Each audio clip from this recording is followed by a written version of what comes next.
Visa ban खत्म हो या फिर ना हो, लेकिन सवाल बड़ा ये उठता है कि इस तरह से अमेरिकी हस्तक्षेप के लिए हम हमेशा अपने आप को तैयार क्यों रखते हैं, क्योंकि 65 सांसदों की ओर से बाकायदा चिट्ठी लिखकर मोदी को वीजा ना देने की मांग की गई है, यानी कि जो वीजा बैन है उसे आगे भी अमेरिका कंटिन्यू करे। उधर मोदी के नाम पर बीजेपी के अंदर और बाहर महाभारत छिड़ गई है। शत्रुघ्न सिन्हा ने खुलकर कह दिया है कि मोदी की वजह से पार्टी के वरिष्ठ नेताओं की अनदेखी हो रही है। कांग्रेस ने वहीं मोदी के खिलाफ अब मोर्चाबंदी तेज कर दी है। मोदी की मुसीबत बढ़ रही है।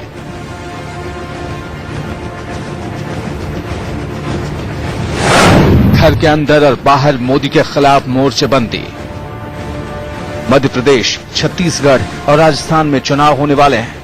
मोदी इन चुनावों में बीजेपी के कमांडर इन चीफ हैं, लेकिन शिवराज सिंह चौहान, रमन सिंह और वसुंधरा राजे अपनी चुनावी यात्राओं और अभियानों को मोदी की छाया तक से दूर रख रहे हैं। शिवराज की जन आशीर्वाद यात्रा के इन पोस्टर्स को देखिए, किस तरह इसमें मोदी को आउट किया गया है। सभी बड़े नेता इस पोस्टर में दिख रहे हैं, लेकिन मोदी कहीं नजर नहीं आ रहे। हालांकि शिवराज मोदी को मध्य प्रदेश बुलाने की बात करते हैं, लेकिन हकीकत इससे दूर है। नरेंद्र मोदी यात्रा में शामिल होंगे? जरूर होंगे। नहीं, यात्रा में शामिल होंगे कि चुनाव में? नहीं, ये यात्रा में भी उनको आमंत्रित, जो यात्रा का समापन है उसमें तो सबको हम आमंत्रित कर रहे हैं। बिहार से मोदी के लिए मुसीबत। नीतीश से अलग होने के बावजूद बिहार में बीजेपी के कई नेता और विधायक मोदी को अपना नेता मानने से ही इनकार कर रहे हैं। पटना से बीजेपी के सांसद और बड़े नेता शत्रुघ्न सिन्हा ने तो साफ कर दिया कि मोदी देश के सबसे लोकप्रिय नेता जरूर हैं, लेकिन आडवाणी देश के सबसे बड़े नेता हैं।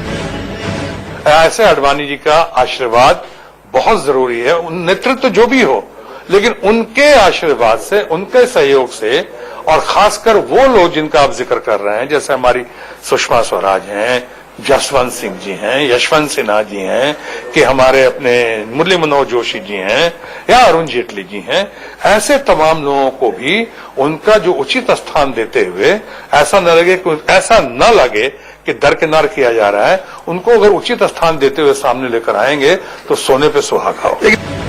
मोदी के लिए बाहर भी मुसीबत। नरेंद्र मोदी को विरोधी दलों के नेताओं ने घेरना शुरू कर दिया है, लेकिन इसको लेकर जो बयान सामने आ रहे हैं वो कहीं ज्यादा भड़काऊ हैं। जरा कांग्रेस नेता शकील अहमद का ये ट्वीट देखिए।